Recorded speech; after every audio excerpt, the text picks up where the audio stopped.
Yo! Welcome back to Casting Commons, the show where we talk and discuss all things Pauper.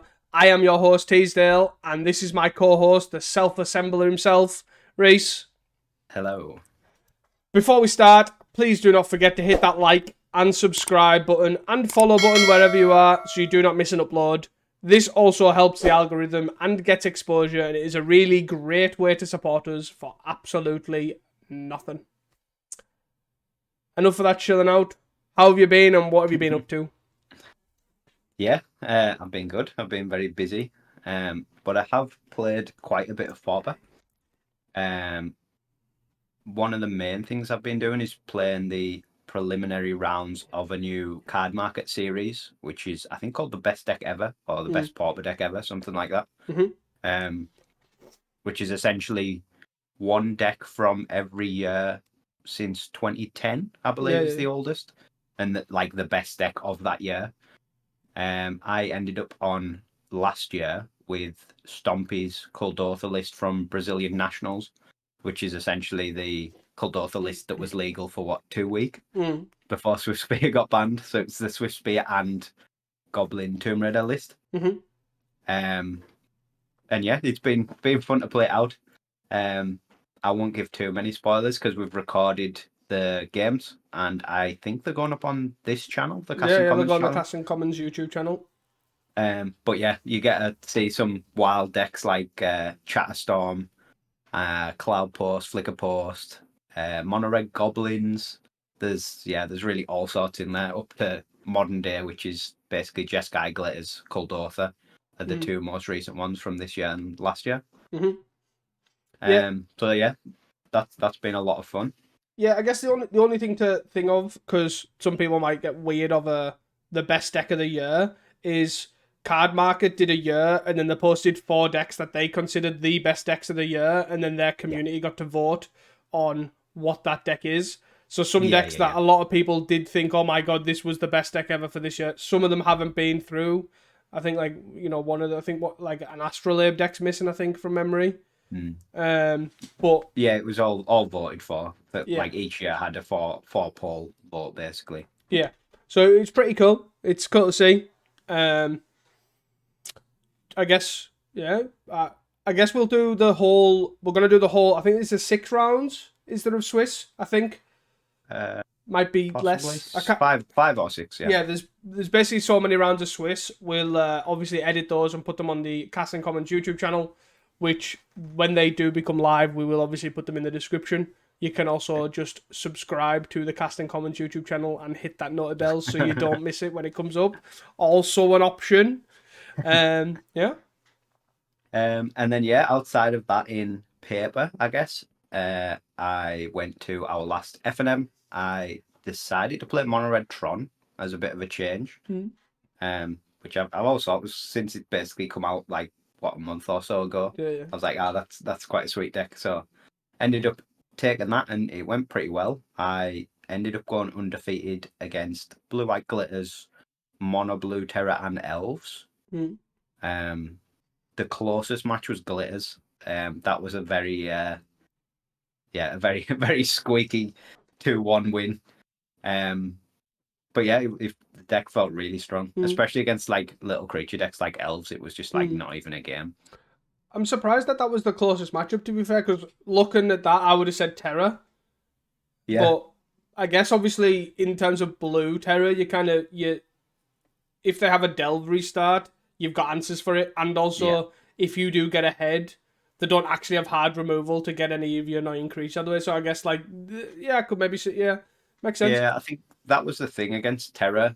Basically, their fast Delver starts was irrelevant because you've got a million bolts. Yeah. Their guys you could answer pretty well because you could just go bigger than them. You could just keep dropping bombs and then they couldn't attack through the 5/5s. Yeah. The only thing that was awkward was the Murmur Mystic. I ended up having to kill 2 Murmur Mystics and it got I think I was dead the next turn if I hadn't drawn a removal spell basically. Because the 5 toughness means your bolts are really bad at killing it.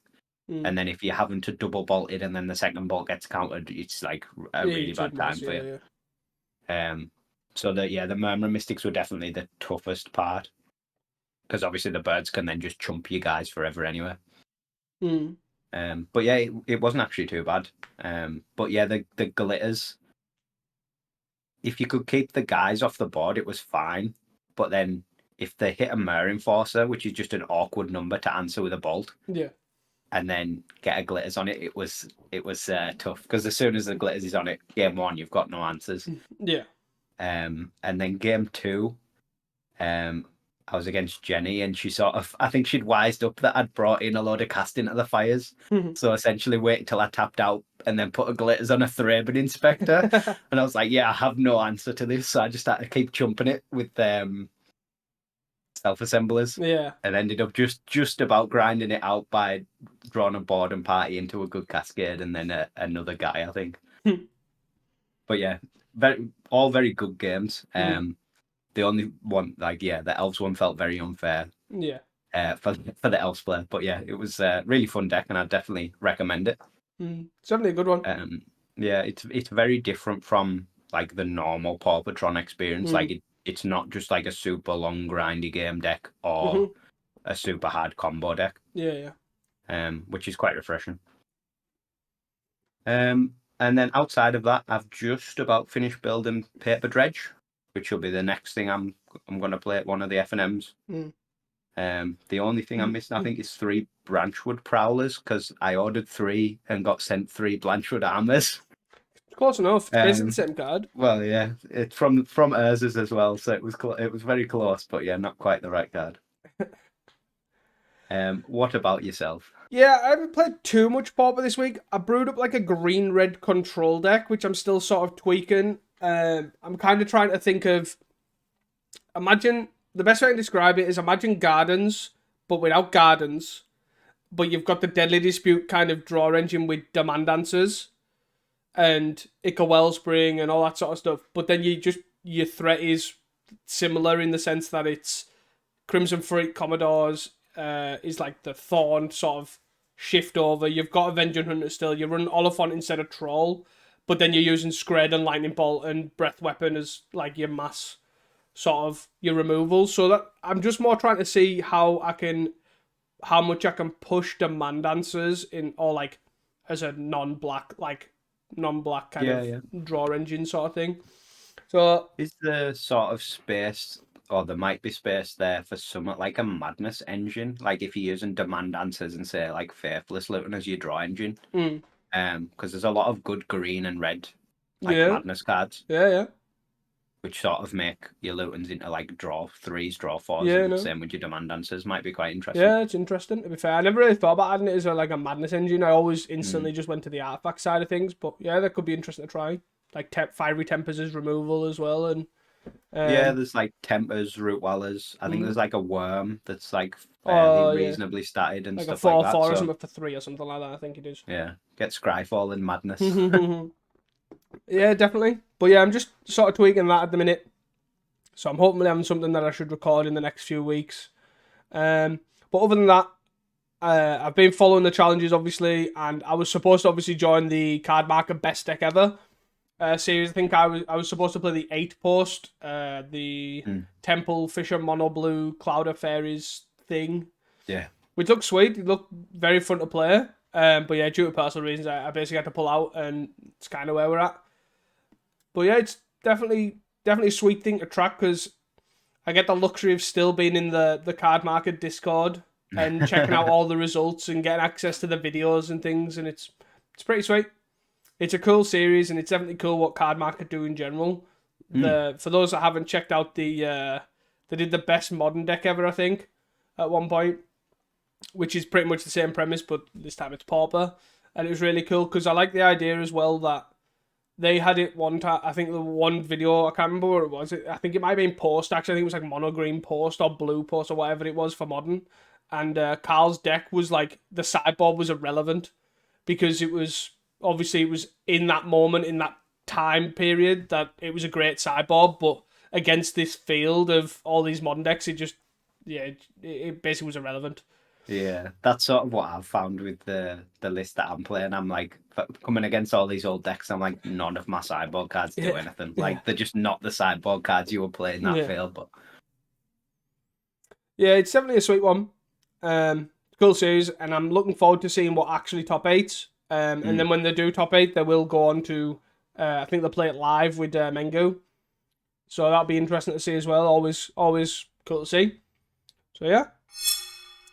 Would you like to move on to some news? yeah, go for it. So we've kind of went through all the tournaments. All the tournaments that we've been advertising for quite a while have now been done. We will be covering the last one. We covered the Northern Pauper Open last week. We will be covering the Binghamton 2K, which I do believe had 54 or 55 players, which is normally, I got told, like double what they normally have, or like, they usually get like 30 odd players. Yeah, So right. they got like 50 odd, which is pretty good. So they did get the additional top 16 prize or whatever it was. So that's pretty sweet to see. Hope it keeps going up, and the next one I think it was April or something. So hopefully that one picks up and gets even bigger. But moving on, I guess on the 9th and 10th of March is a Pauper weekend for Come On Magic in I actually can't remember where it is. It's somewhere in Poland, right? I think we've established They're not this. Warsaw. Warsaw, I think it was. Yeah, the link will be in the description below. Obviously, we will not be attending, but it is a Pauper weekend. I think it has Pauper trios and a Pauper main event. So yeah, check that out.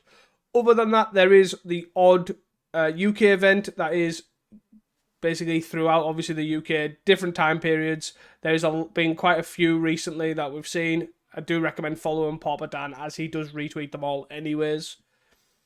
And I guess you can obviously follow the Pauper UK Facebook group. Also, will most likely have them as well.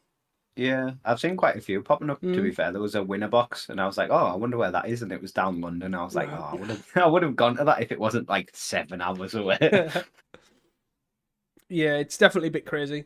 Other than that, the only thing obviously to recommend is if you haven't checked it out, Kali or Sadin Rakin or Kalikaiz on YouTube, he does a Trophy Tuesday, which essentially he shout outs all the 5-0s from I think Tuesday to the Tuesday effectively. So all the 5-0s in that week, and sees what sort of trends are happening.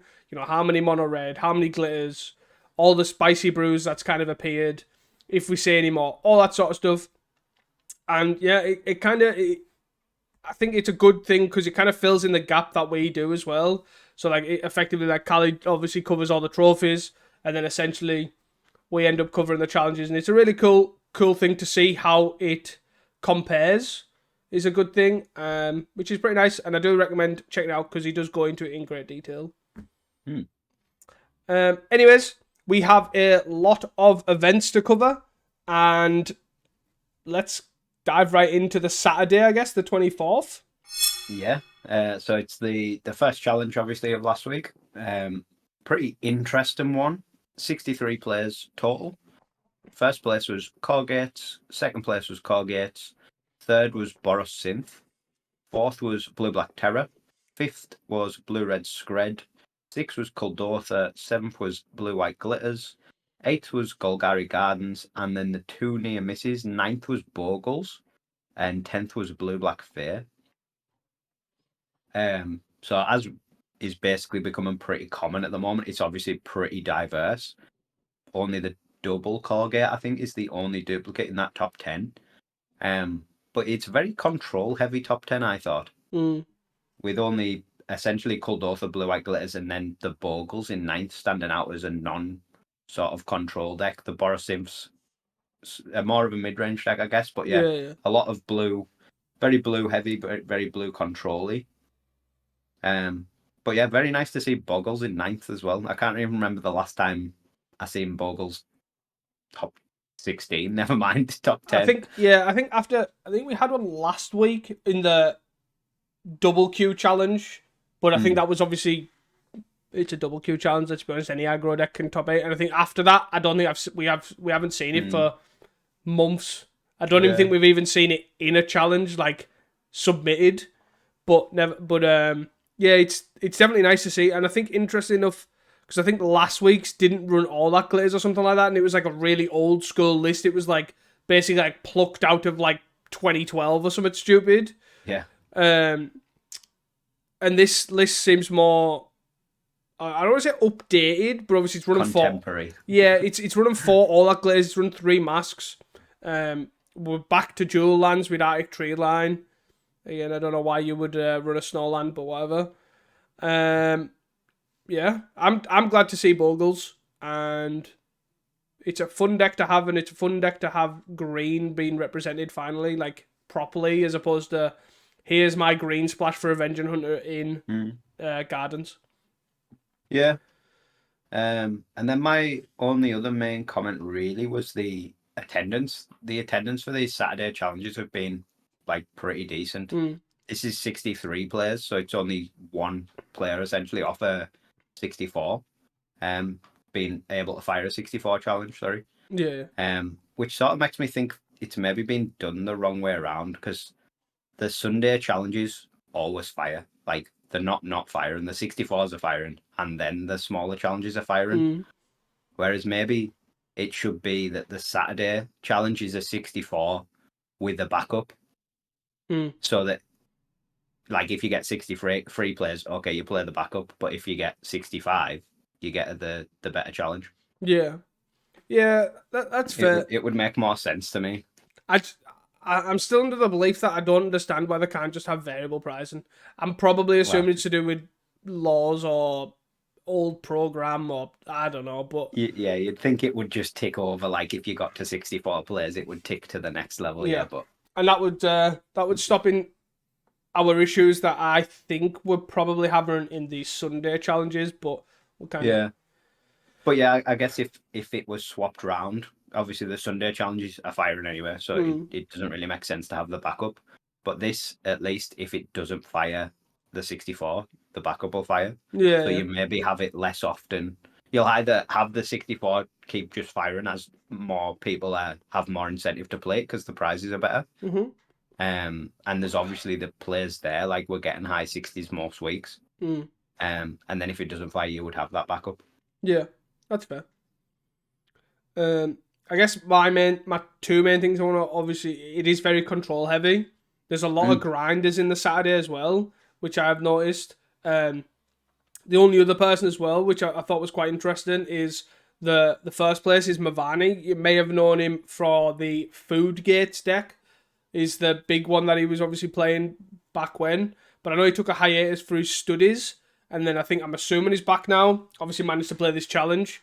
Not only did he end up winning, playing Corgates, he ended up beating arguably the best Corgate pilot, as in Carrot Eater, who's been on an absolute tear with Corgate.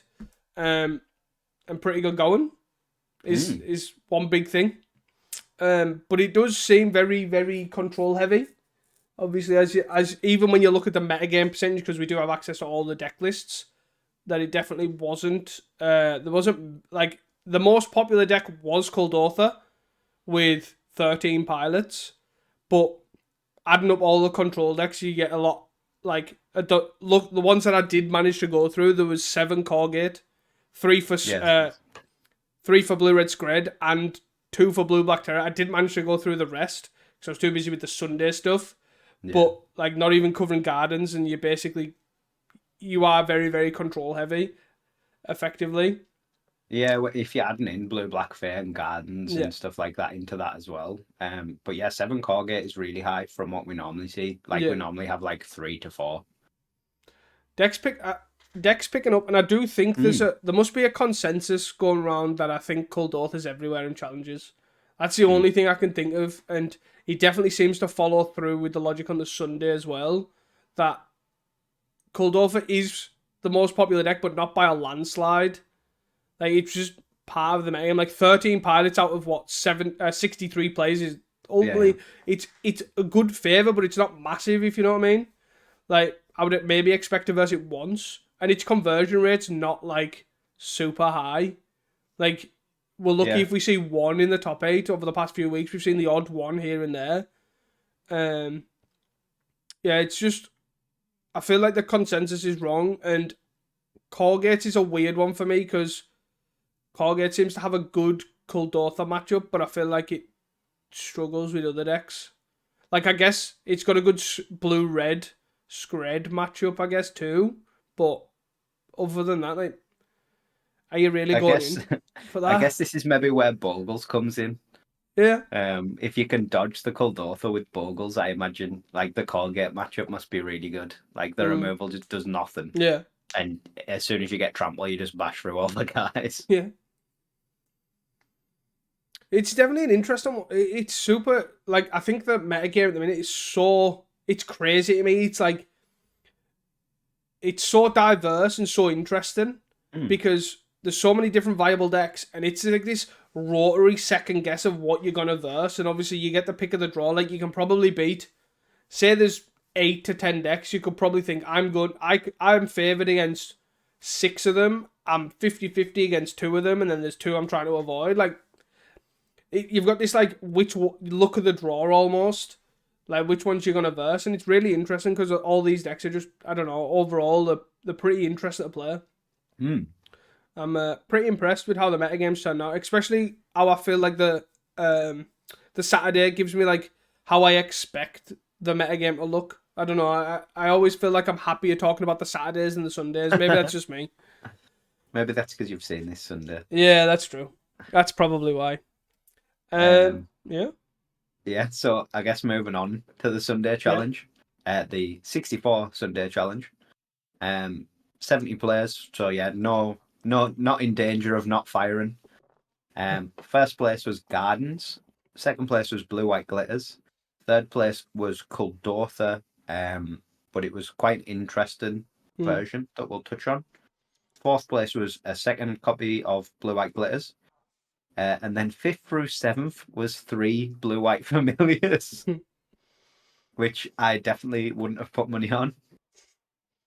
Eighth was Blue Black Terror, and then the 2 near misses. Ninth was Blue Black Fair, and 10th was Corgate.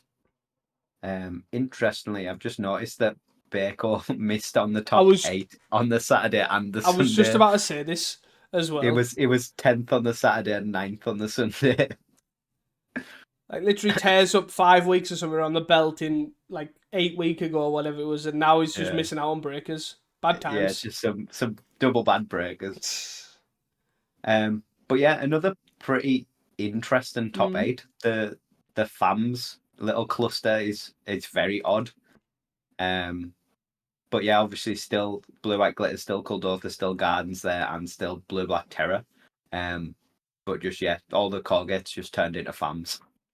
Interestingly enough, as well, there was only 3 pilots in the challenge, and all 3 pilots top Yeah, eighted. nice. To be fair, bearing in mind, if I was to look at this, like, Iab is probably he's just a generally pretty good player. Always usually got the wacky Gardens lists with all the cop blues and all that sort of stuff in. Generally a good pilot, anyways. But then I would argue Kali and GN are probably one of the best FAMS pilots knocking as well. Yeah. So I'm not really surprised that these 3 were in the event rocking FAMS. I'd be worried too. Um, I guess the other thing, I guess clearly Kali is utilizing the working away from home and enjoying the challenge life. Yeah. So decides to play Blue Eye Fams. I think recorded as well. I believe it's on his. I think I seen it before we went live that he was. He just posted the video of the challenge run. So check that out, just to let you all know. Since we've shouted out the Trophy Tuesday, might as well shout out his video as well. Yeah. Free Cali advertising and casting commons, clearly. Do you want to touch on the Kuldotha list? Yeah. So the Kuldotha deck was piloted by Weber, so the PFP getting in there. And yeah, it was quite an interesting list. Basically, it ran a makeshift munitions engine with 4 Wellspring. So you've got obviously your 4 Sims and your 4 implements that are already there, plus 4 Wellspring and 2 munitions. Cutting down some burn, cut a couple of chain lightnings, cut some blast runners, and cut the sealer fires completely as well. But yeah, it's just quite an interesting sort of change. We haven't really seen Kuldotha shift to like this can go more long game role. But yeah, the makeshift munitions can definitely do that, and obviously the Wellspring adds even more into your draw engine. I think it's really interesting because I think Carves was doing like an absolute tear in the leagues with one makeshift munitions just in normal Kuldotha. Yeah. And I feel like this is just taking it that one step further, where obviously adding Wellspring in, an extra copy of munitions, and just giving you that almost inevitability, really. Which is Yeah, I pretty think interesting. especially at the moment when we're seeing loads of Colgate, loads of Blue Black Fate, Mm. makeshift munitions is a really good place to be against those decks. Yeah. Even against glitters, it's not the worst. You lose the sealer fires, but obviously if you have the munitions on board, it's a pseudo sealer fire anyway if you keep your mana open. Yeah. So yeah, it's an interesting one. It'll be cool to see if it sort of takes off. Mm. And becomes sort of a staple. But yeah, it does feel like a meta call. Obviously, you do lose some of your potential for really explosive turns. Like cutting the blast runners means like your early double blast runner draws aren't gonna line up at all. And obviously you cut some of the burn, but pseudo add it back in, I guess, with munitions. Mm. Yeah, it's definitely one I'll be trying out. I do feel like he did say on his Twitter as well that, because I think Stompy questioned his list and a lot of his choices, as Stompy does in general, because he's a very inquisitive guy when it comes to mono red. That basically Weber really did struggle for space in general. Like I think he questioned like demand answers, more blast runners, Yeah. as it, and all these sort of cards are, as you can tell with the two ofs to me, like obviously there's two chain lightnings, there's no sealer fires, there's two blast runners, there's two munitions. I don't actually think Weber knew where he wanted to be or where he wanted to space, and he was just trying these cards out. But the concept is the main point here, Yeah. and it obviously worked out, and that doesn't necessarily mean that this is the list. It's definitely an unrefined start, and it'll be interesting to see if anyone even takes this away and kind of tunes it almost. And I think Stompy's point as well is like quite valid. As soon as you've got 4 Wellsprings and 4 Simps in your deck, as well as I guess the 4 implements, Demand Answers does look like a pretty legit draw engine. 100%. But yeah, Kuldotha's such a tight deck. To get 6 slots into it is already a lot. So yeah, it'll be interesting to see where they end up. I know Stompy had basically took Weber's list and tweaked it and tuned it to what he was thinking, and it has been playing that. So it'll be interesting to see what he comes up with. What a first world problem Kuldotha must have, that it struggles with 60 cards in a monocoloured deck in a common only format. Pauper Yorion, it's just mono red. First world problem. Then look at Stompy, like actual mono green Stompy. Like I'd be lucky if it struggles to have 15 cards in its deck that it wants. It's got to put Hunger of the Wild Pack in or whatever it's called, Hunger of the Hal Pack. Like, wow, what a good card. First world problems. I guess my only thing to touch on as well is Nick Norman with the win for Gardens. 2 weeks on the belt for the Sunday Challenge. Definitely looking like the same list. On an absolute tear in general with Gardens in general. With his, like, I wouldn't say weird list, but I always look at it, I'm like, you can tell this is like his list. Because it's got the like only on 3 Tithe Blades, it's got the Fungal Infection, the Snuff Outs, the Miser Drowning Sorrow Mane, the annoying Woodland Chasm. You can always tell that it's just his list. And the Troublemaker Roof in the side as well. Always stands out to me. And it's definitely, obviously, Gardens is a good deck, and a deck that you can obviously put your own Passaz on. And it definitely works out for him, and he's doing well. Very sweet. Got to shout out Nick Norman for when he's on that tear.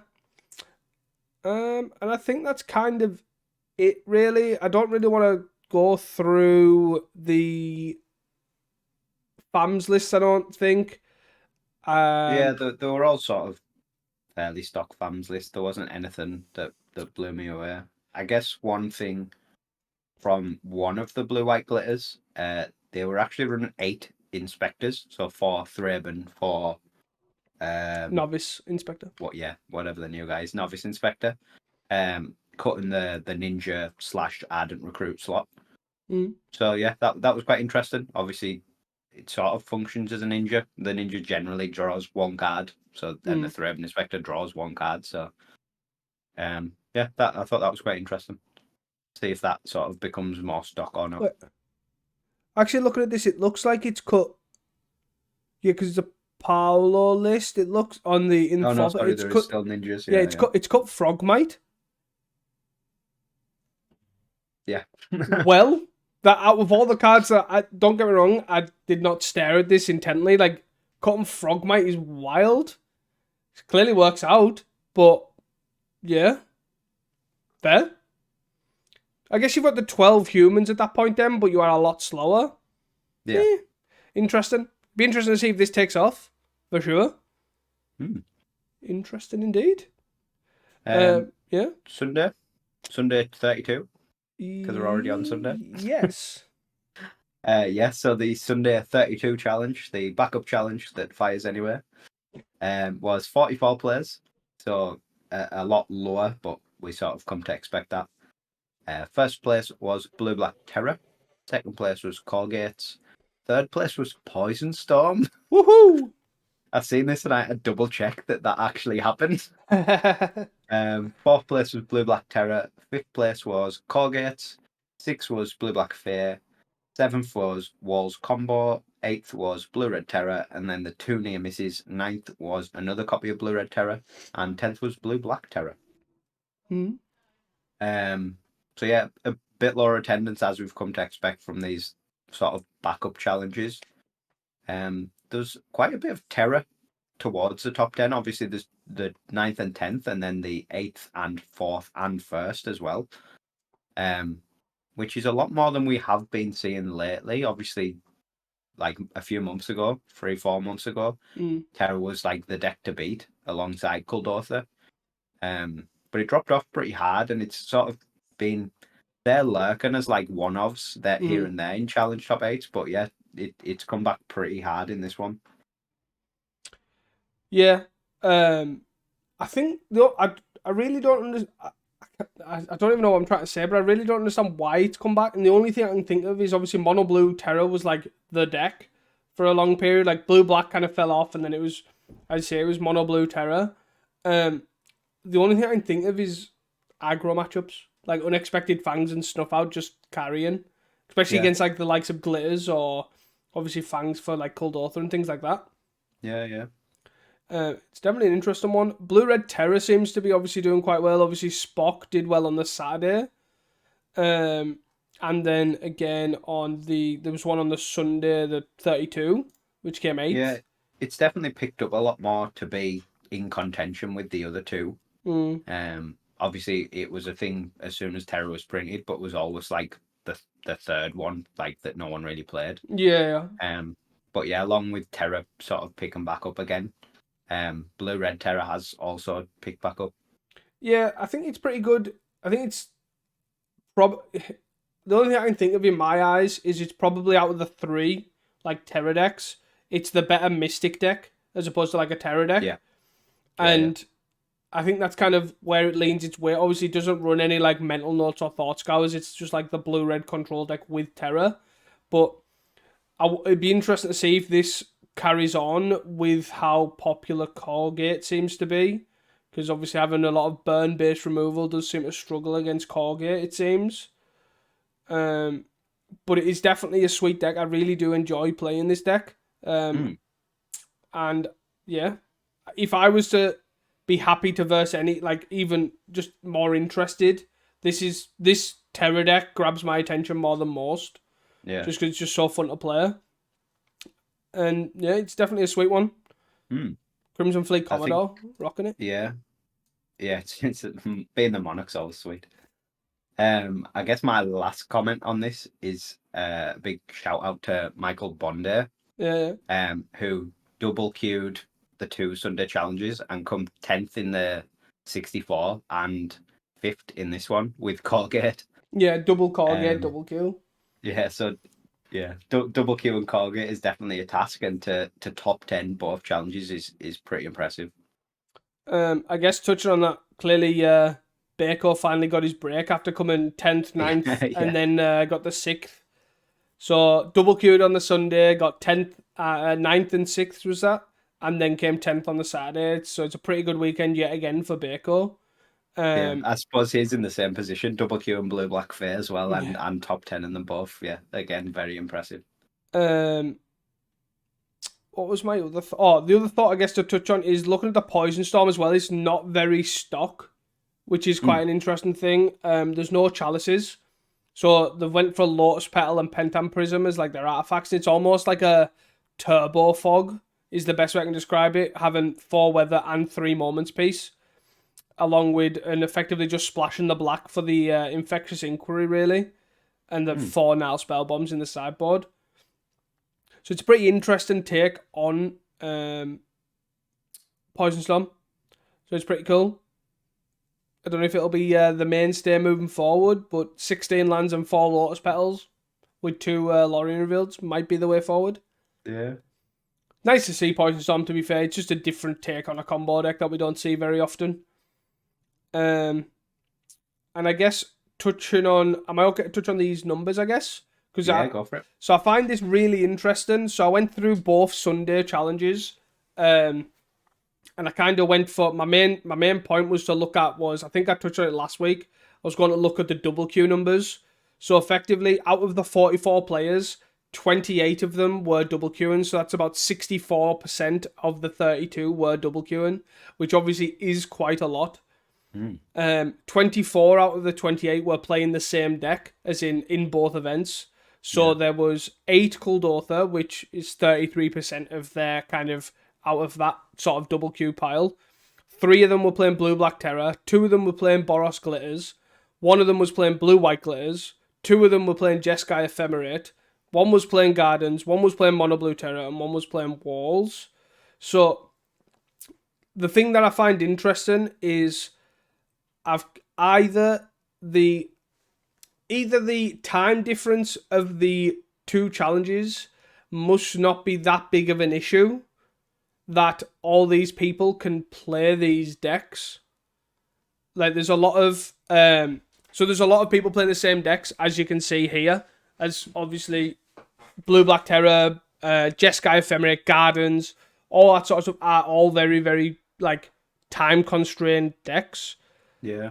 That they can basically afford to play both of these at the same time, that there must be that big of a time difference that they're not actually at the same time. Because only thing I can assume is that half an hour between the first round of the 64 and then the 32 starting is enough time to get a good advantage on that. And that's the only thing I can think of there.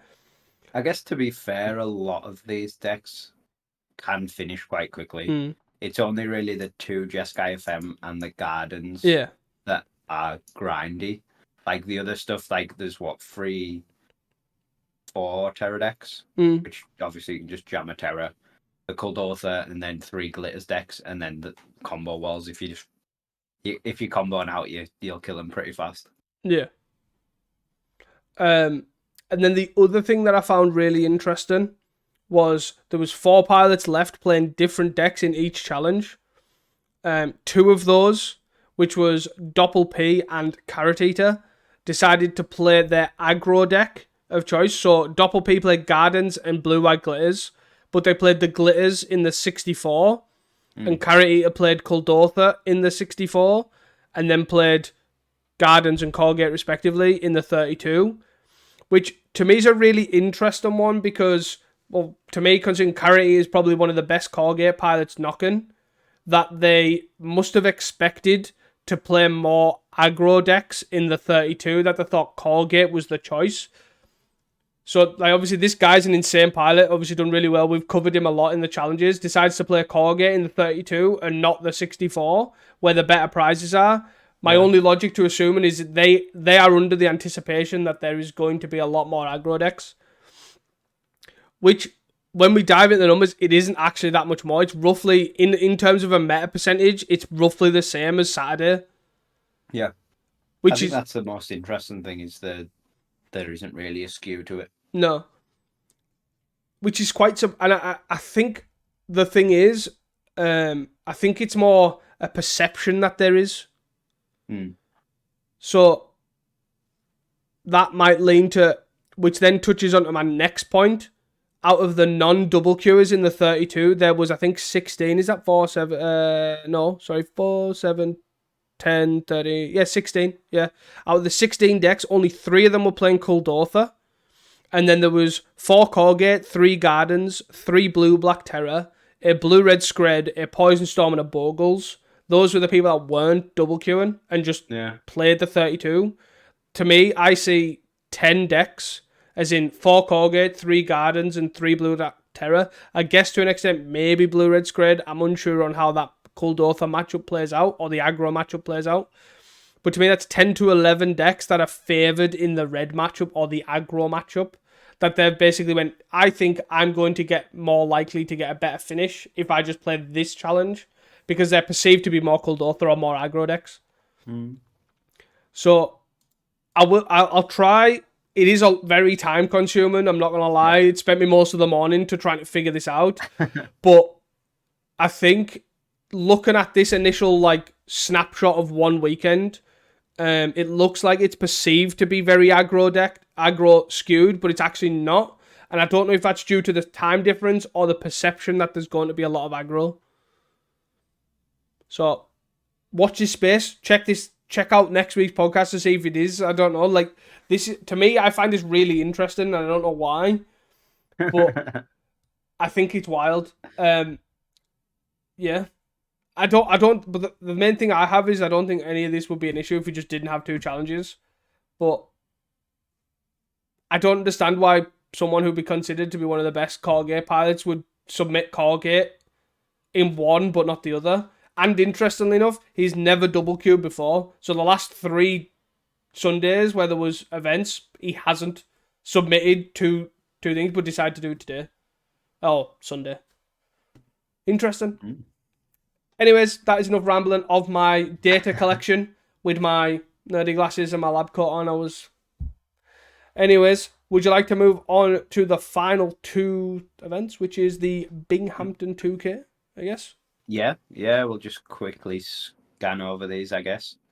The Binghamton 2K had 55 players, which, as you said at the start, is about 20 to 25 more than they normally get, which is really good. Is our understanding, yeah? Pretty good. First place, Mono Blue Terror. Second place, Grixis Affinity. Third place, Mogwart. Fourth place, Boros Synth. Fifth place was Elves. Sixth was Kuldotha. Seventh was Combo Walls. Eighth was Ponza. And then the 2 near misses. Ninth was Classic Burn, I'm going to call it. Just Needle Drop Burn. And 10th was Blue Black Fear. Again, super diverse, top 8. Interesting to see Grixis Affinity there. We haven't really seen that do well in a challenge for quite a while now. Interesting to see Ponza back again. Obviously, we've seen that one Ponza represented last week on the Modo challenges, and then it's another deck that's been missing for quite a while, but obviously still has the potential to do really well. Yeah, looking at the Ponza deck, it was pretty stock as well. No Pick Your Poison, because, that card's overhyped. There was nothing too exciting out of the Grixis Affinity either. The only thing I can see is that there was no Hoverguard, which was pretty cool. I think maybe that card might be a trap then, but I'm uncertain. I like the card. But I think it depends how your play style really. Grixis Affinity, you build it to how you want to play it, don't you? Very true. It runs 2 Gurmag Anglers and 2 Gear Seekers, so it's definitely obviously they're like the big fatties, clearly. They're like the thick boys. No Galv Blasts. Still opting for the cast downs. On is that 11 draw spells still, which is fairly common. But it's just which way you decide to choose to build it, which is they've went on the 4 Thoughtcast, 4 Deadly Dispute, and then picking up the slack with the Reckoner's Bargains. So yeah, pretty Azure Fleet Admiral in the sideboard. There. Doesn't want to die a blue-red Scred or something, or some Monarch deck. But yeah, pretty interesting. Yeah. Very sweet top 8. I'm glad it obviously did well. Obviously 55 players is nothing to scoff at in a paper event. And again, nice to see, as you touched on, nice to see Classic Burn just coming up in 9th, because, Needle Drop and Rift Bolt is definitely 2 of my favourite red cards. can still get the job done. Yeah. Yeah. Do you want to move on to the next event, I guess? Yeah. And the final event we're going to touch on is the 6th God of Pauper event in Japan, which had 136 players, I believe. Woohoo! Which is like mega. And a very interesting top 8. So first place was Dredge.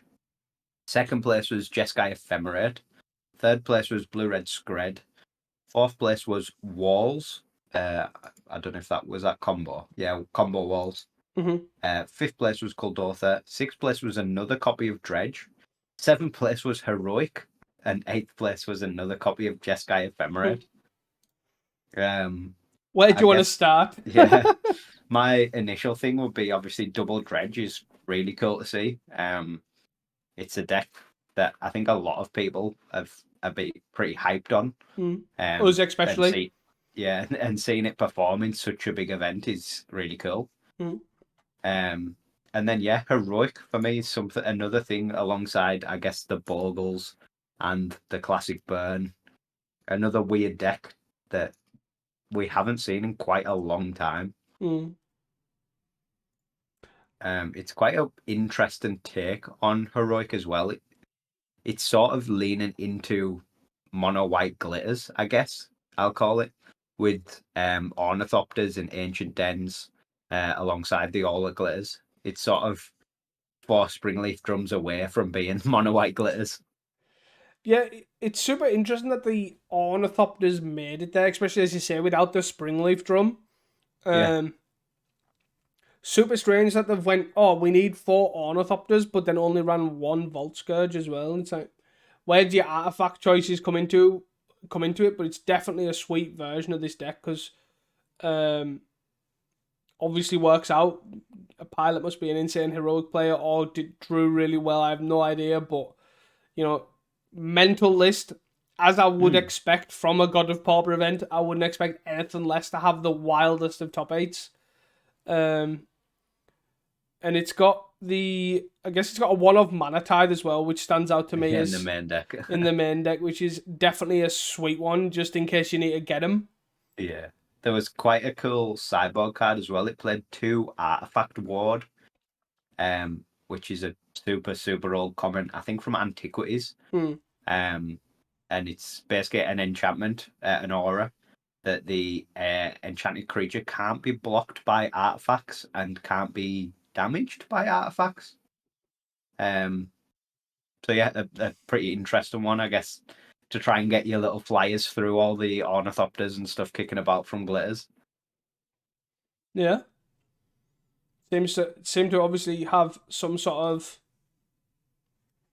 It just didn't work, to be fair, the whole deck. Just looking at it, it just looks like a pile, but it obviously plays really well. Like 15 lands, obviously super low, a lot of 1-drops. I'm assuming that's maybe where the Ornithopters come in. It's at least I've got a 0-drop artifact, 0-drop creature I can just jam stuff on. Hyena Umbra probably pulling in a lot of the slack because every time I play against Heroic, Hyena Umbra is the worst card against me.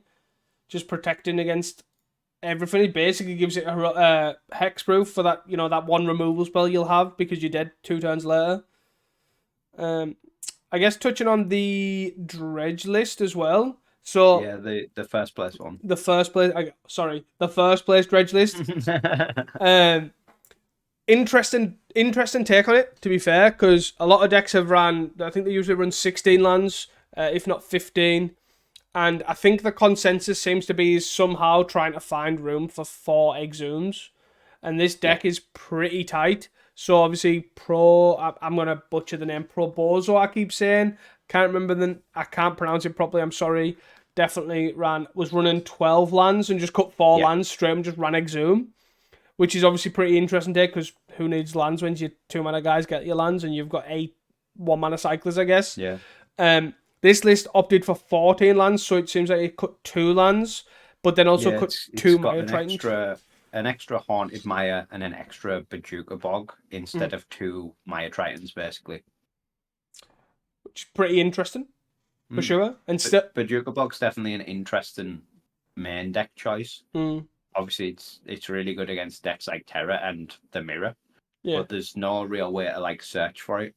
I guess you can get it. No, you can't even get it back because it doesn't run the Circle of Land Druid. Circle of Land Druid. So yeah, it's just if you draw it, it might be good. Pretty weird one. Yeah.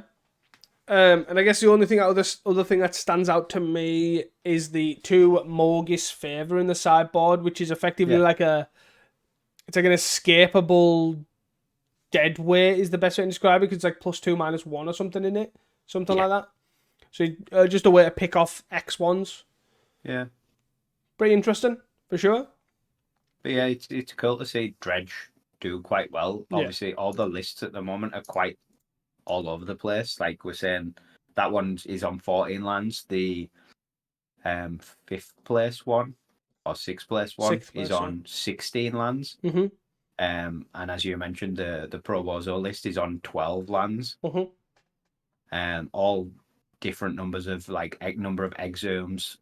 Some run Faithless Lutens, some run Oliphants.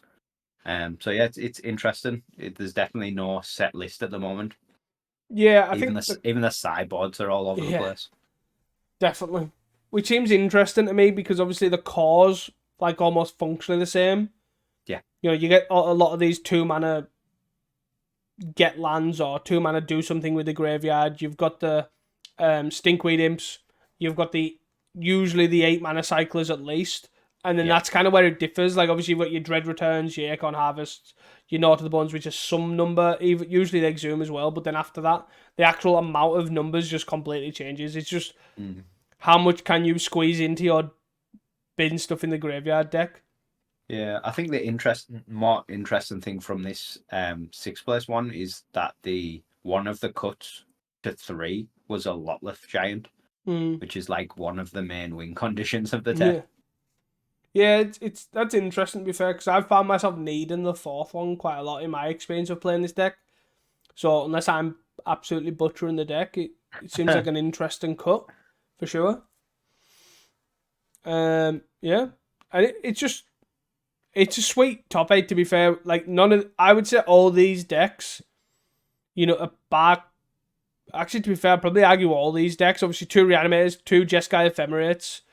2 Reanimators, 2 Dredges, 2 Jeskai Ephemerates, a Mono Iroke, a Walls combo, a Blue-Red Scred, and a Kuldor. All these decks, like, in a challenge, I'd expect to see these take up 1 slot every other month.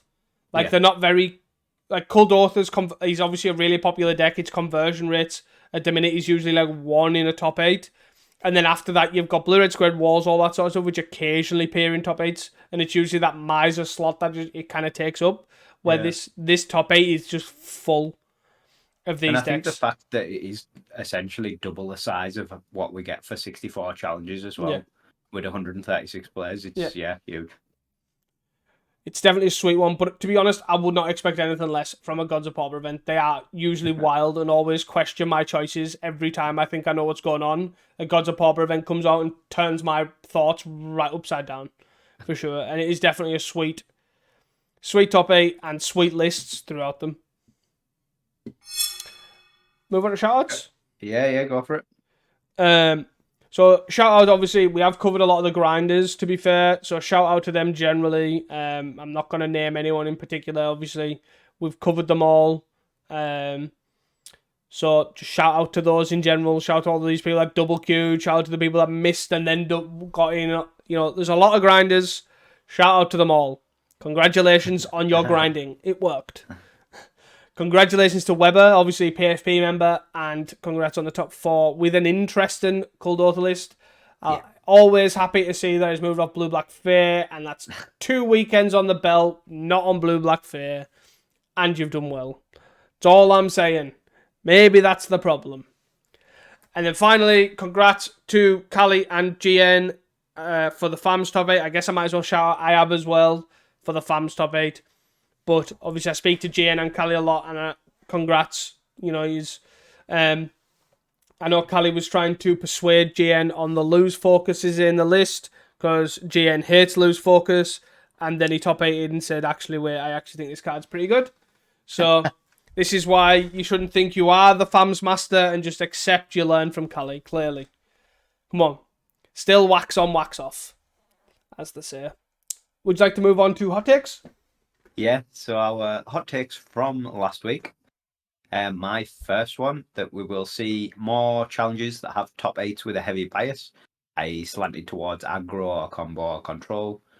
I would say the 2 normal challenge top 8s seem very control slanted. But the third, like the Sunday additional challenge, is a bit wild. Yeah. So yeah, I would say 2 out of 3. Yeah. Not the worst. No, but it definitely seems like we're getting there. I think the thing is, though, as we touched on, the third challenge is more of a perception that it's aggro based, like it has been for the past 2 weeks. Yeah.